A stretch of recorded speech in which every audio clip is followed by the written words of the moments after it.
Katie Hobson. I'm a double presidential diamond with doTERRA. I live in Boulder, Colorado, and I want to talk to you today about communication.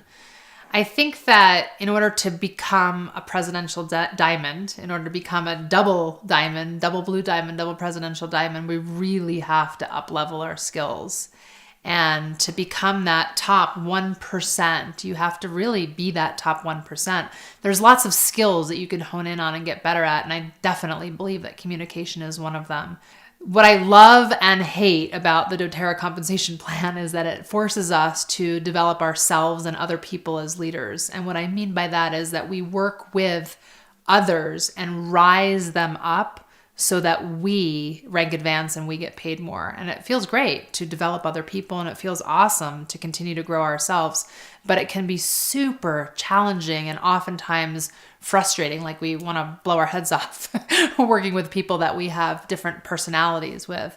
And lots of times we can say things, I can say things that somebody else can make mean something that I did not intend to mean when I was saying it. And that comes from a belief system that they have, right? If you interpret something, you're interpreting it based on this life that you've had in the past. And oftentimes that interpretation will lead to conflict, right? You're saying one thing, you're meaning it to mean one thing. Somebody else interprets it the way that their life experience has showed them. And then you're butting heads against each other. And it can happen in person verbally, and it can happen over text message, and it can happen over email. And when it happens over text message and email, it can get disastrous because there's no smile, there's no tears, there's no hugs, there's no eye contact, there's no emotion.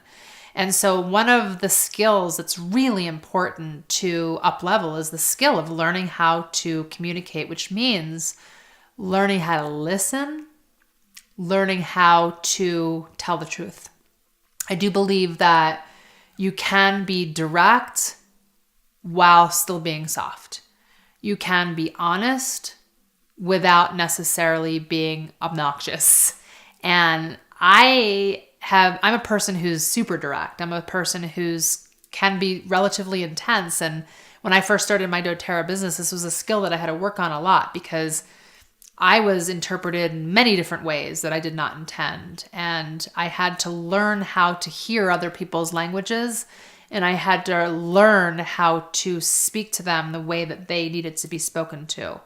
And I encourage you to be better listeners, and I encourage you to watch the thoughts that you're having, because the way that you think is not always the truth, and the way that somebody else thinks is only their truth. So you've got two different truths that are speaking to each other, and both can actually be the truth. And that's where communication blow-ups and disasters and relationships can even fall apart, because people get so hot-headed and attached to their truth, they're unwilling to listen and be open to somebody else's truth. The more that we can be open, the more that we can listen to it, the more that we can be in a place of total neutrality where we are not attached to any emotion, which is super hard, that's when we're going to have really effective and possibly very constructive communication with somebody else.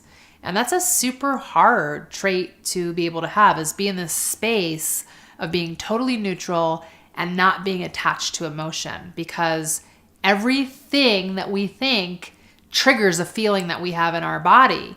So if we feel super sad or attacked or in fear, we're going to get defensive and we're going to react one way. And if we can change our thought and possibly have a thought that somebody else is wanting to learn or wanting to do the best that they can or be a better person, then we can come from a place of more neutral position, and we don't go into that attack or defensive or fearful mode. It doesn't feel like we're being attacked by somebody else.